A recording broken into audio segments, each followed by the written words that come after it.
Away from that, commuter trains have been carrying passengers to full capacity and sometimes even exceeding the normal total carriage amid COVID-19, a move which has had a section of matatu operators lamenting as they have still not been allowed to resume their normal operations. Following their constant complaints, Switch TV decided to unearth the gospel of their constant protest and even boarded train commuting along Ruiru-Nairobi line. As Majibu Kisao now reports, the situation in these trains is upsetting. Take a look. This is the train operating from Githurai here in Nairobi to Railway's Central Station. In a news story featured previously by Switch TV, a section of matatu operators lamented on the government being one-sided in matters transport.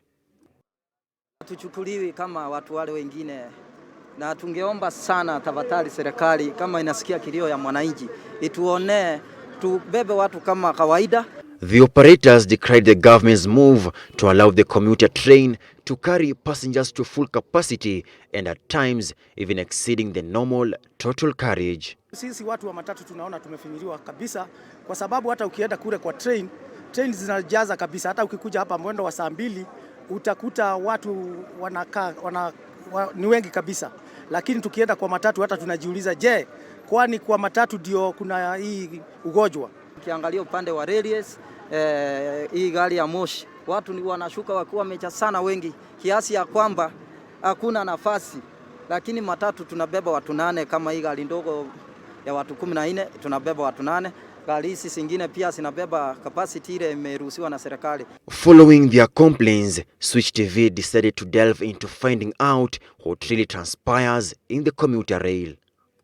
From Githurai, I boarded a train to town. At first, it's calm inside, but each time the train stops to pick up more passengers, the situation becomes dire. This is the train operating along Ruiru-Nairobi line through Kahawa, Githurai, Mwiki, Maili Saba, Dandora, and Makadara. Overpopulation, crowdness, staffing is the cause of business-like protests from not only a section of passengers but also the matatu operators who feel to have been messed around by the government following orders of social distancing in public means of transport. This gentleman here could not withstand the staffing in this cabin. Despite having stood from Githurai amid congestion, the thought of leaning against the cabin walls made the situation even worse. He opted to stand next to the window to try and get some fresh air. Despite the situation being pathetic, one could hear the attendants inside urging those on board to create more space for more to come in.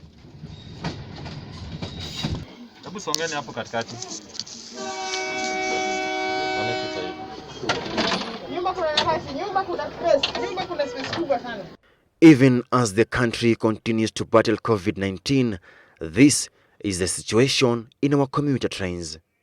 At the station in Nairobi, where majority are light, many scramble to get cleared, and the officials seem not to care much about the issue of social distancing. Many continue to raise innumerable questions as to why the government is acting blind on trains operating normally at a time when the country is still battling COVID-19. Who is to blame? Should the matatus too be allowed to carry to full capacity or resume their normal operations? Majibu Kisao for Switch TV.